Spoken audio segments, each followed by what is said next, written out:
Hey there, Tisha here, and welcome to another episode of the Hurdle2Hope Show. I'm actually not on our property. I'm in the forest behind our property, and I've actually been out of town and driving home, and I thought I've got to do the intro before I head back down to Melbourne for the rest of the week. And I thought it's so pretty here at the moment. If I just move this around, there's lots of wattle around. It's just on dusk, so the birds are making lots of noise in the background, which I absolutely love. So for those of you who listened to last week's episode, this is a little bit of continuation, but don't worry if you haven't listened to my discussion with Michael Coles. Michael shared his experience as an autistic advocate and what that really means in his life, living with autism. Today I'm chatting to the incredible Laetitia Andrac. Laetitia is the co-founder and CEO of Understanding Zoe. This platform was created in response to their daughter, Zoe, being diagnosed with autism, and it happened so organically, and that's what I love, because it came from a need, and now this platform is helping so many parents and caregivers of neurodivergent children. So enjoy this episode. I really learnt a lot from it, and I think what we need to do is to create a more inclusive world. We need to learn from others, and I certainly learnt a whole heap from Laetitia during this interview. Enjoy our chat. Welcome to the Hurdle2Hope Show. I'm your host, Tisha Rose, and this podcast, it's about acknowledging that unexpected hurdles interrupt all of our lives, but it's how you respond that will define your experience. Each week, we'll be having real conversations with people whose lives have been interrupted and those who offer us support through our most challenging times. Each reminds us that even in the darkest moments, hope is always there. So welcome, Laetitia. Thank you so much for joining me here on the Hurdle2Hope Show. Thank you for having me. It's so nice to see you, Tisha. I know, I was excited about this. It's just nice to catch up. So we'll let everyone join in on our catch up. Before we get into it, whereabouts are we chatting to you from? And just tell us just a little bit about yourself before we jump in. Sure. So I'm joining from the our country of Eora Nation, so down south of Sydney, where we live now. I'm originally from France. Everyone may have noticed by now with my accent. So I grew up in the south of France, in the French Riviera. And then I moved to Paris for work. And from there, I moved to Australia 11 years ago. Wow. So yeah, interesting life, and I should also put in context, because my listeners know that I went through a really traumatic period a few years ago when I was diagnosed with breast cancer. I was actually doing a course of Laetitia's during the week that I got the diagnosis, and then found out a couple of weeks later that it was stage 4. So you've been there from the beginning. So I think our paths were meant to cross. Yes. Yeah. Yes. So today we really want to you about, and it's a personal topic, and it's about raising a neurodivergent child. And as I mentioned to you before I hit record, please correct me if I use the wrong terminology, because I think it's really important for all of us to know what we are and aren't meant to say. So to start with, what is neurodivergence? It's a very good question, and I wish more people would be curious and ask. So, neurodivergent was a term that was coined in the 1990s by an activist, and it's really about a term that is an umbrella that encompasses everyone who is diverging in their thinking form and in their thinking way from the norm of society.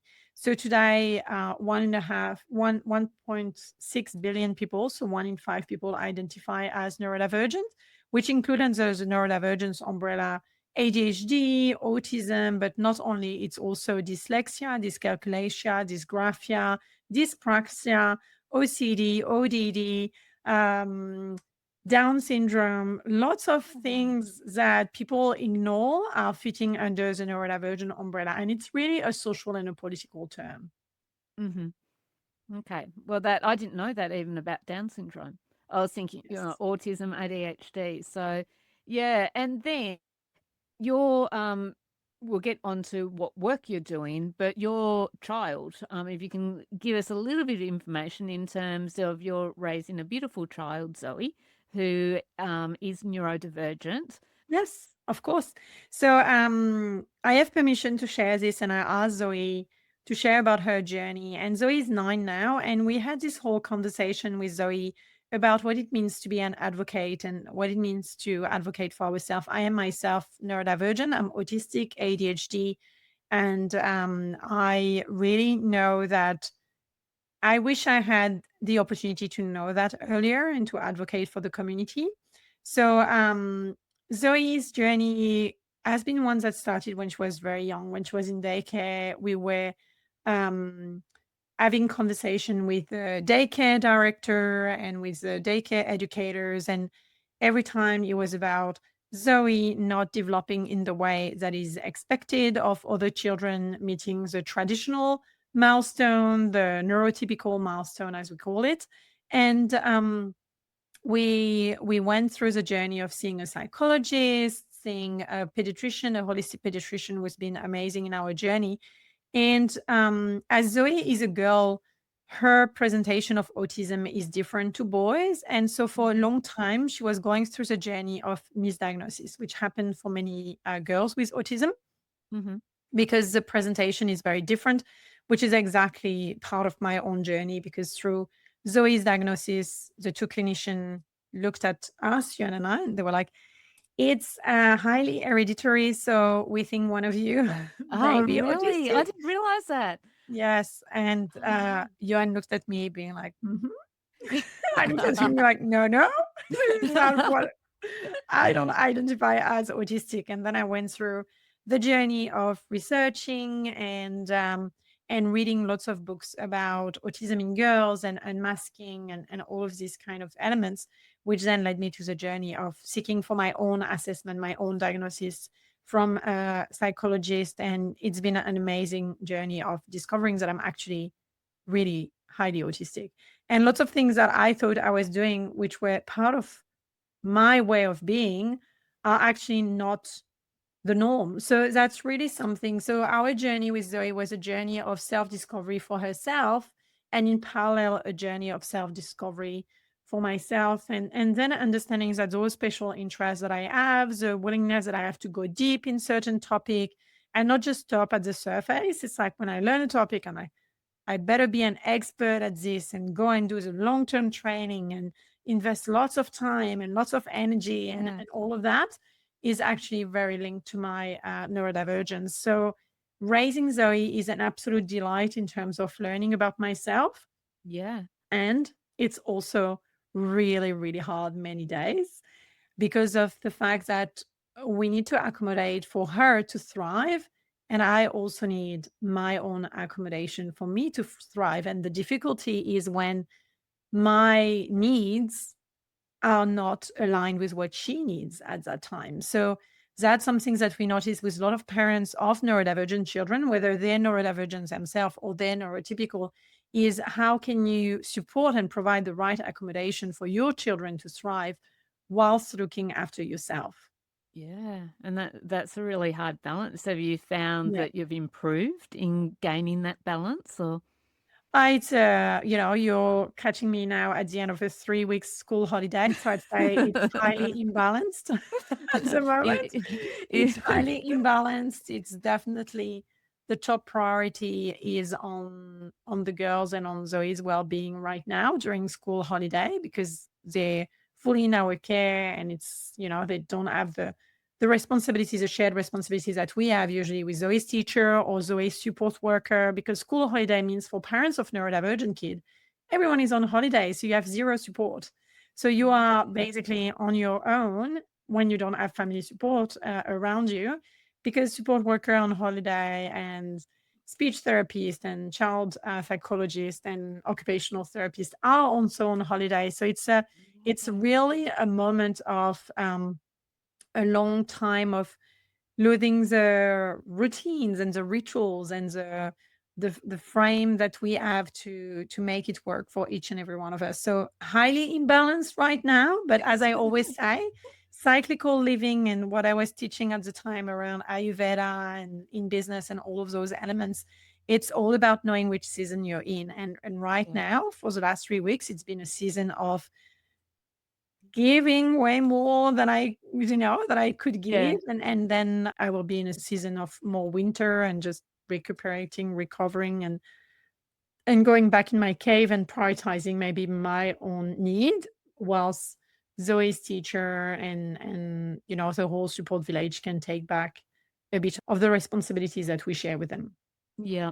And so take us back. You're well versed now. You've written, you've read lots of books and you've identified it in yourself as well.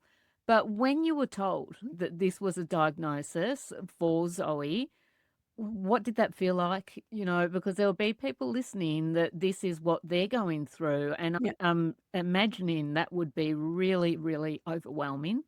Yeah. Yeah, it's definitely so what's happening, and this is a big thing why we created Understanding Zoe, which we can talk afterwards about, which is the platform that we created based on our own journey.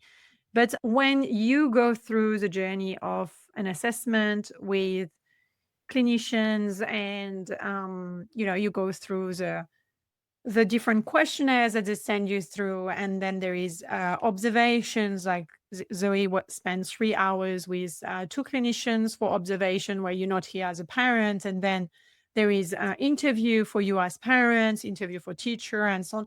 And it all end up being those 2 hours meetings that we had with the clinician, telling you that your child is autistic and ADHD and PDA and the other element of her diagnosis, and how is her cognitive, what is her cognitive assessment, and all of this kind of thing. And so you have like those kind of 2 hours where it's clinical terms, it's just telling you how, based on this neuronormative expectation, she is not meeting, or she's exceeding, or she's under, or she's, so it's just like this kind of very overwhelming moment. And so you Yeah. finish those 2 hours conversation, you receive a 38 pages document, which was the case for us, for Zoe. Not saying that everyone will receive 38, maybe for some it's 45, for some it's 20, like it really Yeah. depends on the psychologist you have. And you're just really having labels, but as I always love to say, zero roadmap and zero plan. And Yeah. I guess that unfortunately it's something that we experience in the neurodivergent space, but I know for a fact that it's something that lots of people experience in any care situation. Yeah. Unfortunately, it's like, this is your diagnosis, you have a cancer, great, and that's it. And you're left like this with zero pathway, zero roadmap, zero help. It's just, my job is done. I gave you the assessment and off you go. And Yeah. we thought that it was a very isolated feeling. And so, but actually, with time now and reading a lot of things about it, I found out that many parents feel the same. In the latest Yeah. research that was done in Australia, it was 31% of parents feel completely overwhelmed, as you said, Oh, or yeah. just having zero information after the diagnosis. So completely lost in the maze of things that they can do. So what I did straight after getting the diagnosis is I called a friend of mine who used to be Yeah. my executive coach when I was a general manager in Telstra. And I knew, because through the different conversation we have had, and she had mentions that I may be autistic at the time when she was coaching me in Telstra.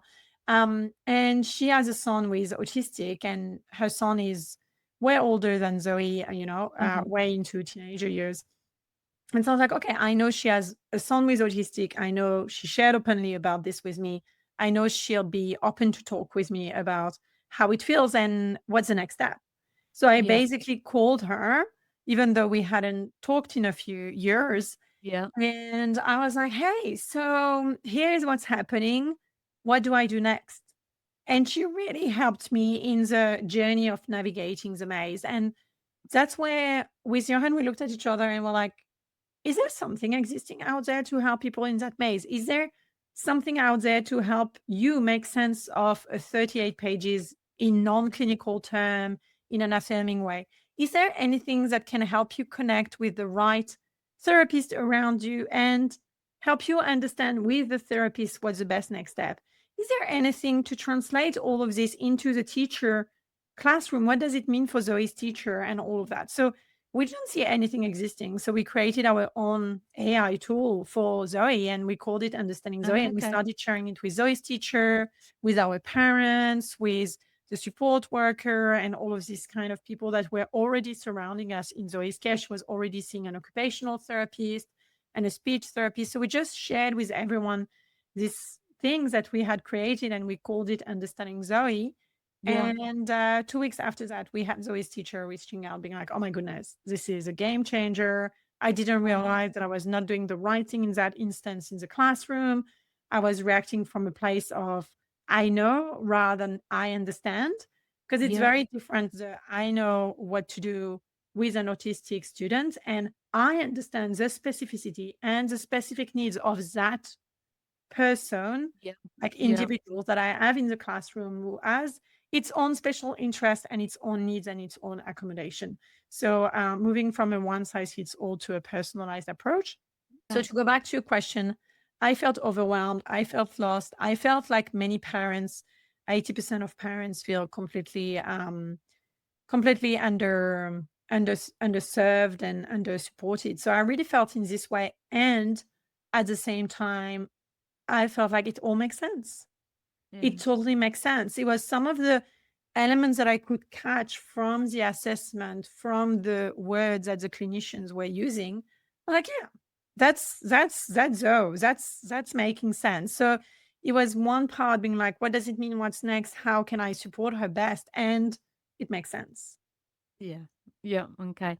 And that's amazing too. So just give us a couple of examples of how different. So for the teacher, for example, a one size fits all response. So what were some of the things that helped the teacher? Yeah. So, they have a very, for some of them, so Zoe attend a Montessori school. So they have a bit more understanding of neuroinclusion Yeah. and neurodiversity because Montessori, for the story, if anyone is listening to this podcast, Maria Montessori created initially the Montessori school in the early 20s for kids who were in the street in Roma and they were autistic non-speaking. So it's a methodology of teachings that is really well adapted for autistic children.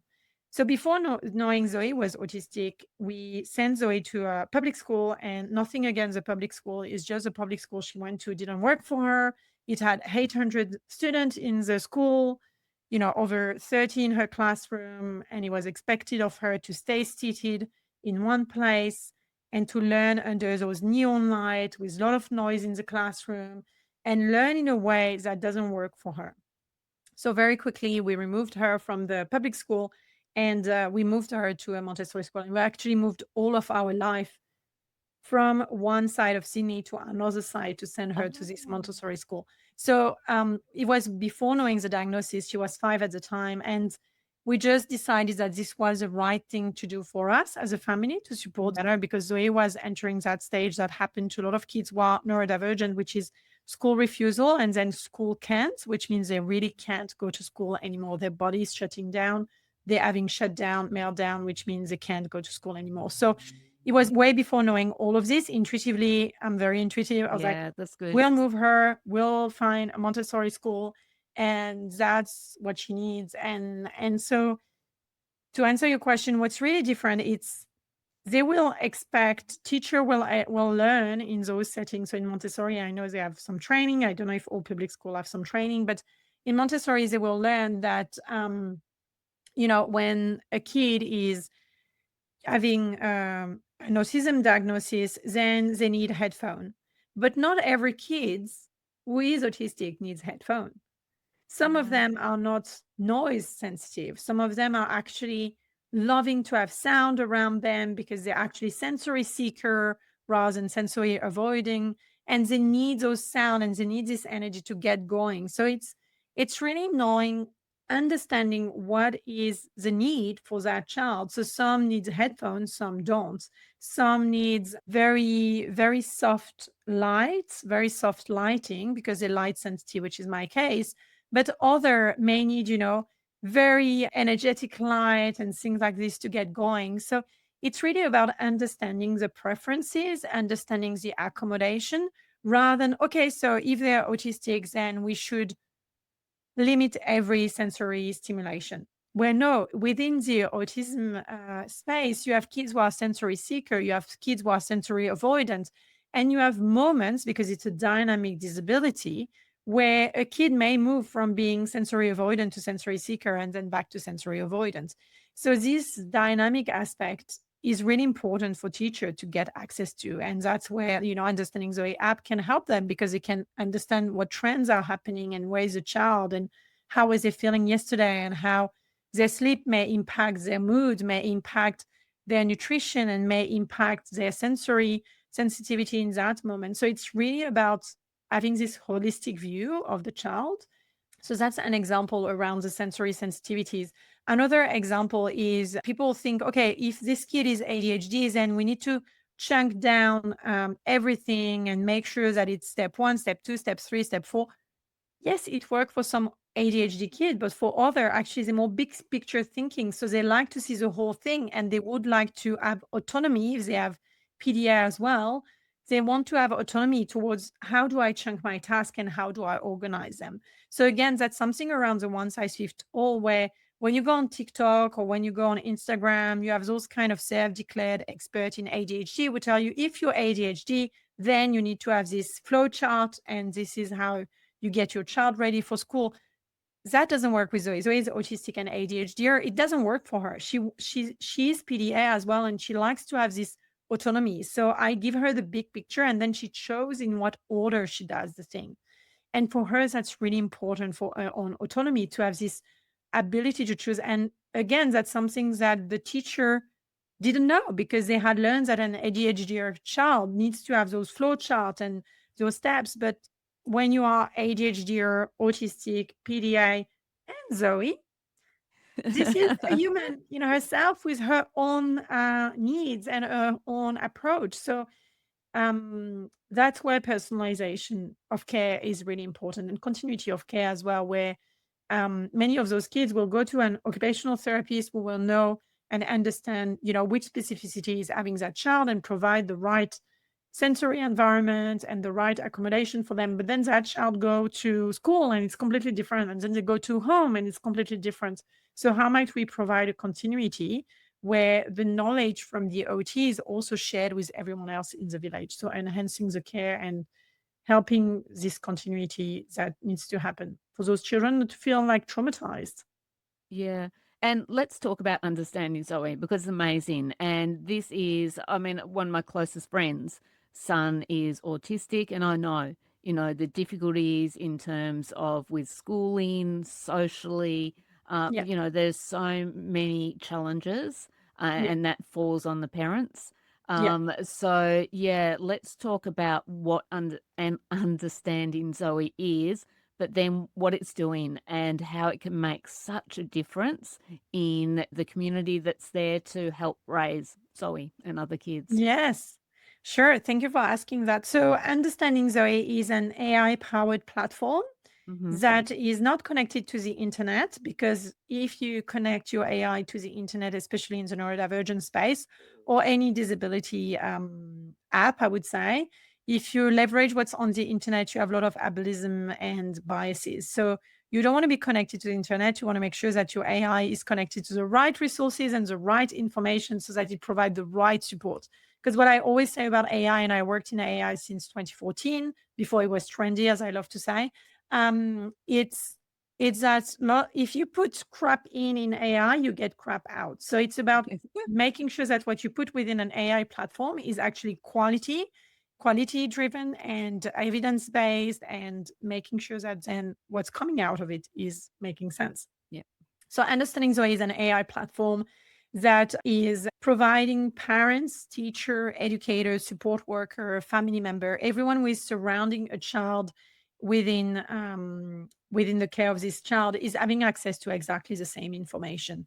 So the parents are the main user of the platform. So they choose who they want to invite in the care village. They choose the key documentation that they want to train the AI with. So they choose which type of document do they want to upload so that PEEP, which is our AI coach, can use to then answer to everyone's question within the care village. Those documents are kept private only for the parents to see. That's very important. We don't want everyone in the care village to have access to those sensitive information. So the parents upload the documents as they see fit for PEEP to be trained in the right way for this child. Let's take the example of a child named Lily. So they upload all of the core document for the understanding of Lily for everyone in the village. They choose who they want to invite in the village, maybe a certain support worker, an occupational therapist, a pediatrician, the teacher, the support teacher, whoever they want to invite. And everyone else in the care village get access to the platform for free. The platform is paid by the parents. Some of them can use their NDIS funding. If they don't have NDIS funding, they pay themselves. It's very much affordable. It's like 2 coffees for a month. So really not about making a lot of money from the disability tax that we all pay as parents of kids with disability. So it's really about providing a service, and we're also a social enterprise worth mentioning as well. So it's all about the impacts that the platform provide.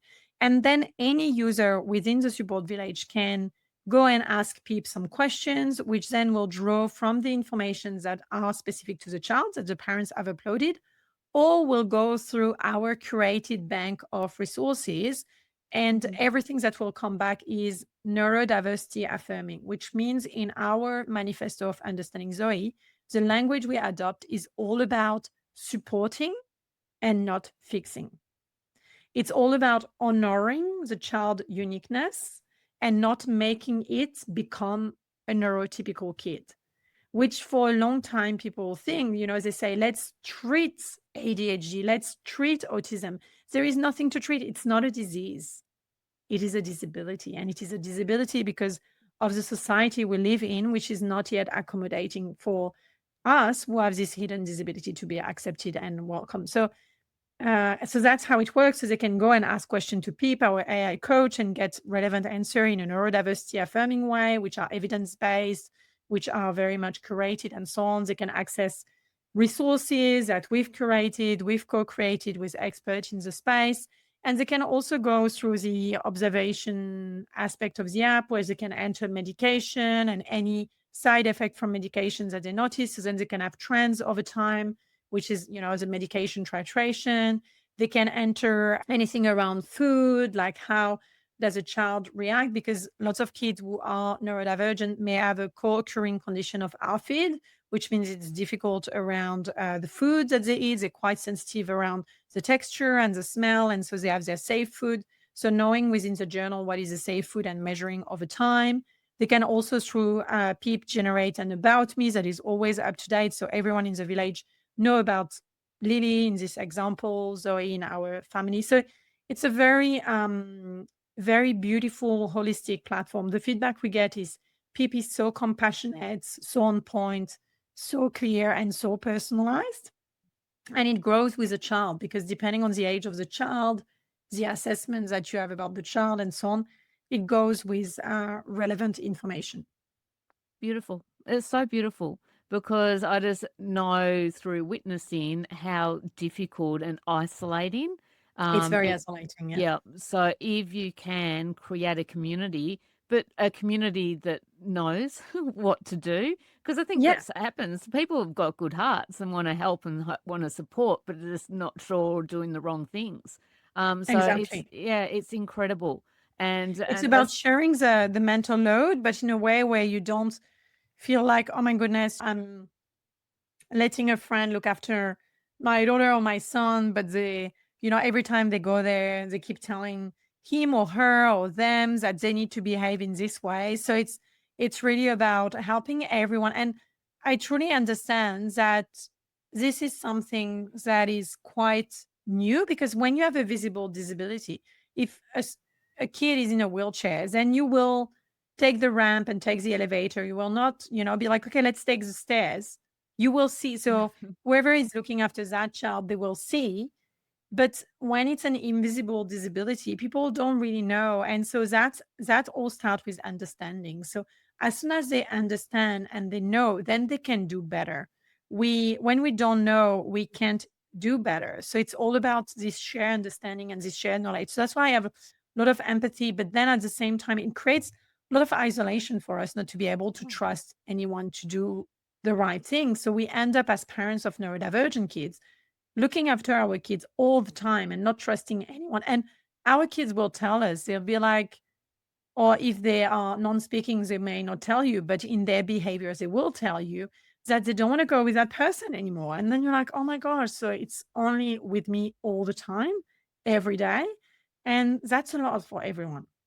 yeah. Yeah, it is. And I think all of this conversation is really important as well, even from the perspective of, and you wrote this great blog about if you see a child having a tantrum and as you're making judgment about that. Yeah. But just to quickly speak to that because they're not having a normal tantrum.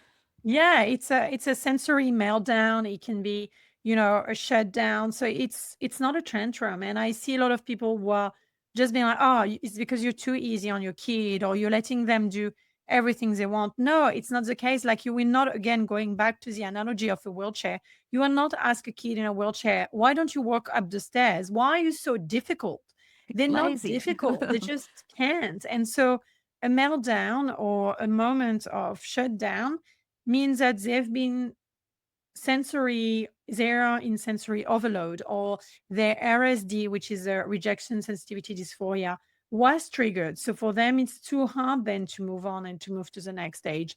They need co-regulation. So in that moment, when people see me and Zoe having a meltdown and they're like, oh my gosh, and she's hugging her and giving her a cuddle, yes, yes, Yeah. because this is what she needs at that point in time. She needs co-regulation, she needs a moment with me, and she needs to catch her breath. And it's impossible for them to just understand that what they've done is not okay.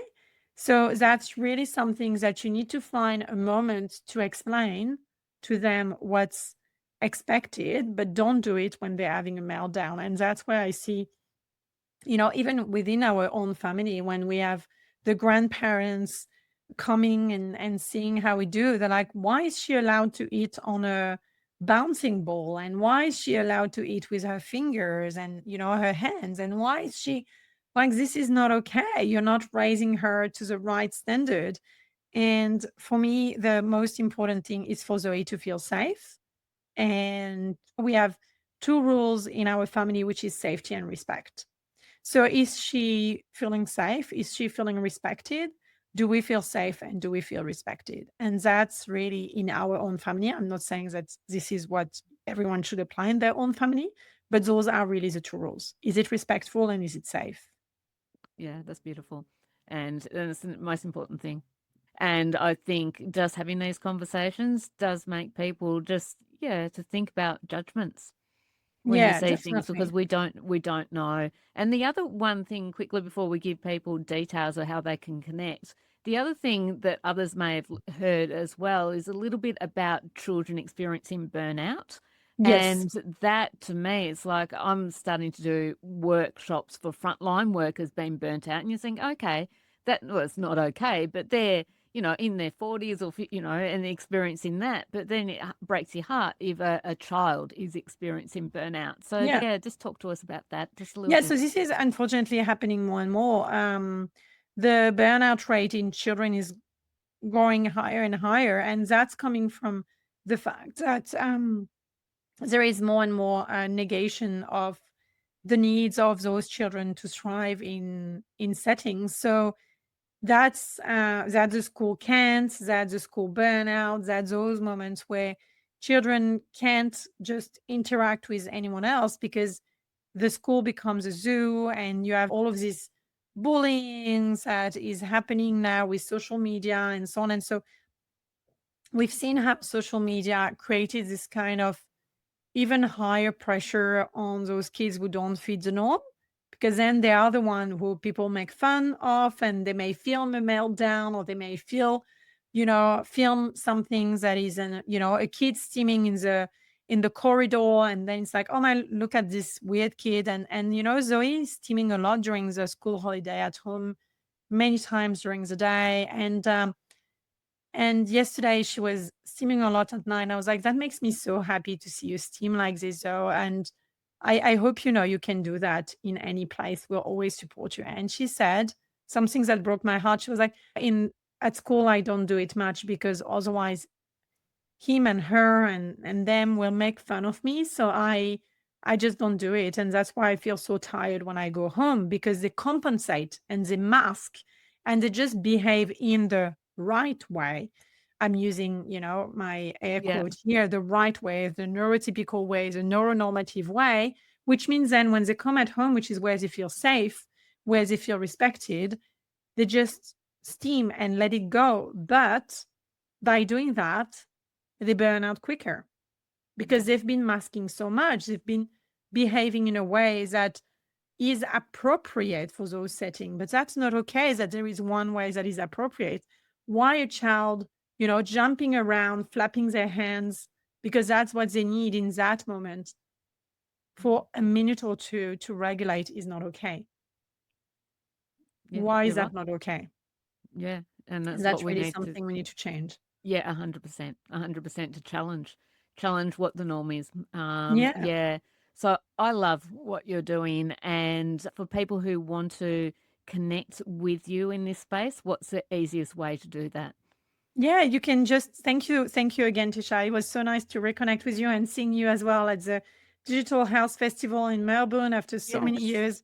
I love how our paths keep crossing and I'm very, very excited for everything you're creating and witnessing you through your journey has been an absolute delight. So thank you for inviting me today. So if anyone would like to connect with us, you can explore our website, understandingzoe.com. You can follow us on Instagram, understanding.zoe. I'm also on LinkedIn, Laetitia Andrac, if you want to see some of the advocacy work that I'm doing and thought leadership in that space. But you can just DM me on Instagram if you have any question about the platform, either for yourself or for anyone you know in your environment who may benefit from using Understanding Zoe. And we're also looking at partnering with more and more schools and daycare and employers, offering Understanding Zoe to more and more children. So we are not just a platform that everyone can sign up on our website. We also have partnerships, which are more at scale partnerships that we have already in motion. So if you are That's one of amazing. those people who can make an introduction, that would be amazing for us. Thank you. Yeah, no, that's wonderful. I'll put all the details in the show notes and on the website as well. Thank you. Yeah, I'm so excited. This is going to make such a huge impact on so many people and just help so many families. The children, but also the parents who are doing things tough. But yeah, if it can make life a little bit easier and give that support to parents who are feeling isolated, well, that's an amazing thing. So thank you. I Thank you really so much. appreciate your time. Thank you. I'm so grateful. Thank you. Thank you. Thank you. You're Thank you. welcome. See Bye. you soon. Bye. Bye. So hopefully you enjoyed my chat with Laetitia. I learnt lots. And as always, these conversations are so important for all of us to help build a more inclusive world.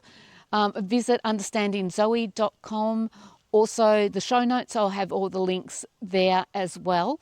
Also, if you know someone who is supporting their neurodivergent child, please share this link and this episode with them.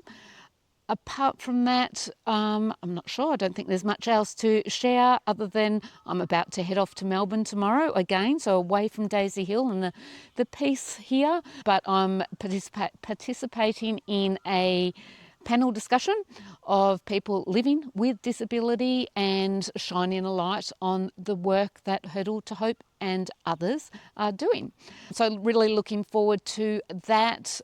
So hopefully you also have a really good week. And I should also say, listen to last week's episode if you haven't already. Michael Coles, his conversation was also really eye-opening, and I think you'll get a lot out of that as well. Have a good week and we'll chat soon. Bye. Thank you for joining me on the Hurdle2Hope Show. Please help me spread the word.